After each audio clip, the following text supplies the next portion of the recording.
Good morning, students. In our previous session, we have done FIR, which is a part of directed writing. In today's session, we'll be doing travelogue for class +1. By the end of this video, you will be able to understand what is a travelogue, how to write a travelogue, and important vocabulary related to travelogues.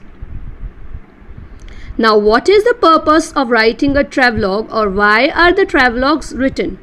Children, the travelogues are written to inform the readers about a particular place, a landscape, or culture, to persuade the readers to visit a certain location, compare cultural and environmental values of a place.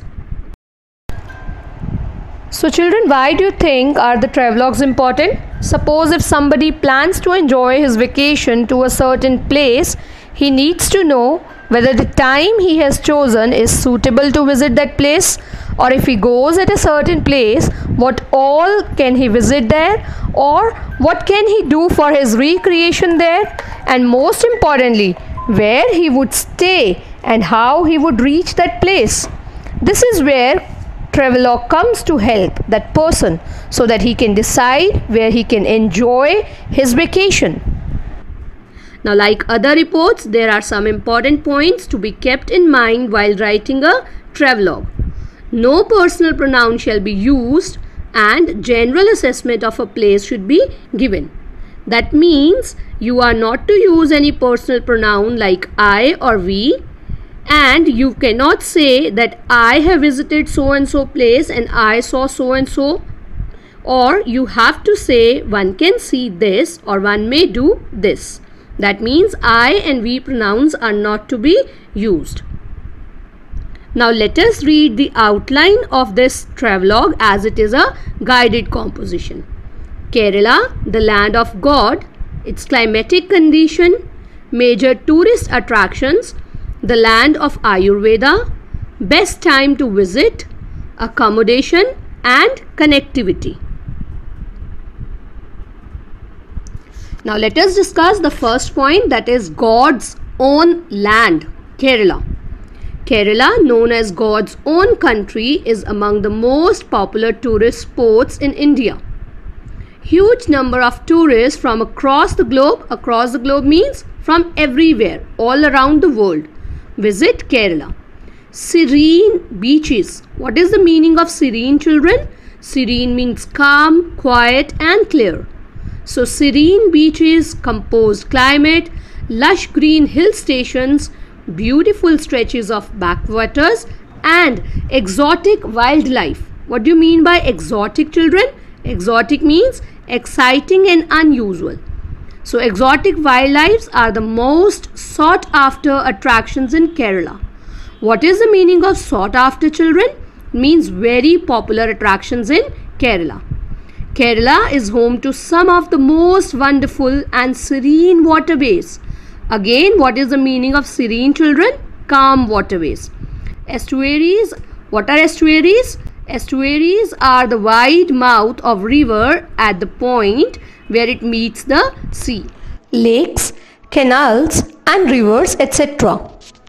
So this covers our first point, land of God. This huge interlocking network of waterways can be travelled and enjoyed on a houseboat, which has all the modern comforts like furnished bedrooms. What do you mean by furnished bedrooms? Furnished means provided with furniture.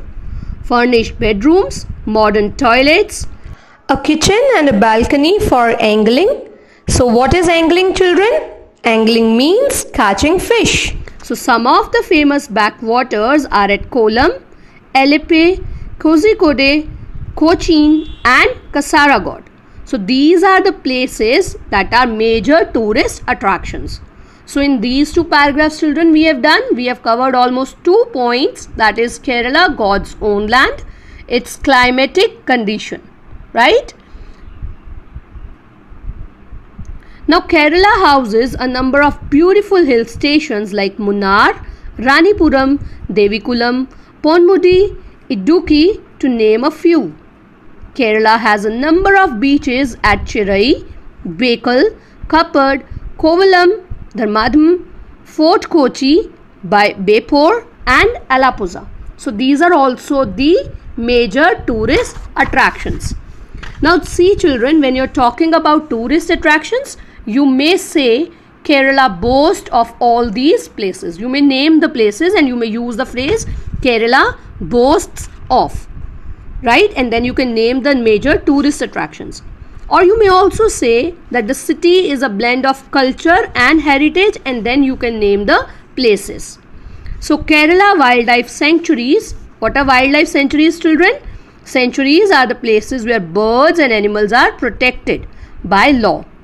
So Kerala wildlife sanctuaries house a huge variety of animals, marine life that means water life, and birds of almost all species. Species means breeds. The wildlife sanctuaries worth visiting are Chinnar Wildlife Sanctuary, Periyar National Park, Parambikulam Tiger Reserve, Thatekad Bird Sanctuary, Iravikulam National Park, Idukki Wildlife Sanctuary, Wayanad Wildlife Sanctuary and Kumarakom Bird Sanctuary. So these are the name of other major tourist attractions, right children? So by now we have covered the points: Kerala, land of God, its climatic condition and major tourist attraction. So when we are talking about climatic condition, children, you may also use the phrases like the temperature of Kerala is, right? Now, Kerala's equable climate, natural abundance. What is the meaning of abundance, children? Abundance means in large quantities of forest with a wealth of herbs and medicinal plants. That means the forest have lot of herbs and medicinal plants. And the cool monsoon season, that is from June till November, are the best suited for Ayurvedic, curative and restorative.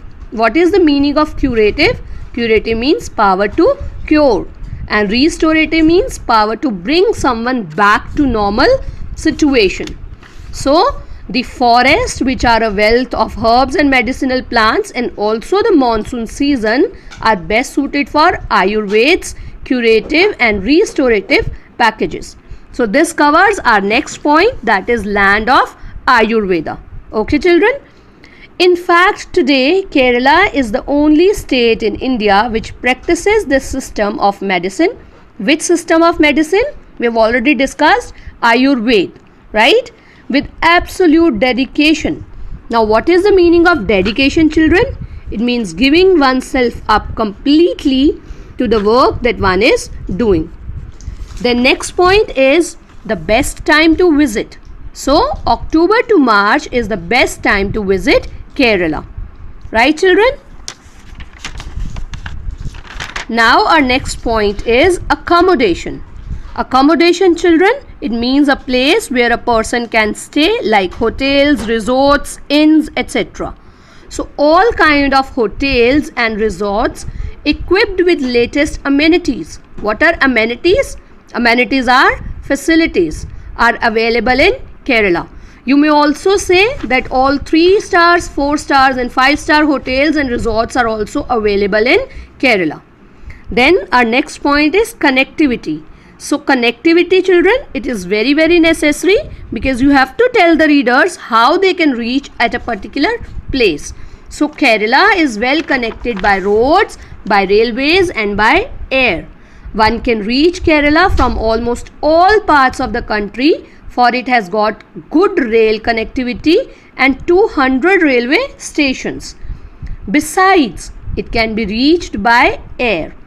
It has 3 airports at Thiruvananthapuram, Kochi and Kozhikode. All the major tourist attractions in the state can be easily reached by buses, trains and auto rickshaws.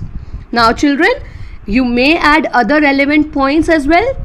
Suppose you want to talk about shopping, you can add on that point, like you may say that the state provides you a pleasant shopping experience, or you may say that the place offers various traditional markets, or you can say this place has various shopping hubs. Now let us talk about the important vocabulary which you can use in travelogues. That means when you talk about some speciality of a place, you can use the phrase the city boasts of, or the state boasts of, or the country boasts of, whatever is it. So while talking about shopping, you can say the city provides a pleasant shopping experience, or the city offers traditional markets. The dash, you can name the place, is an epitome of magnificence and vibrancy. For describing climate of the place, you can say the temperature remains relatively high or relatively low. It has cool or semi-arid climate depending on the place you are writing. To add on to its liveliness, the city offers dash, and the city is a blend of heritage and culture. Now for your assignment practice, that is your homework children, you are to write a report for a travel magazine based on your personal experience at a holiday resort using the following outline: tourist place visited, connection by rail, air, best season to visit, natural surroundings, special places to visit, transport facilities available, lodging facilities, lodging again is accommodation, food and local cuisines, markets for shopping, and general assessment. You may include other points if you think they are fit. But keep one thing in mind children, that personal pronouns are not to be used. You are not to say I or we. Thank you.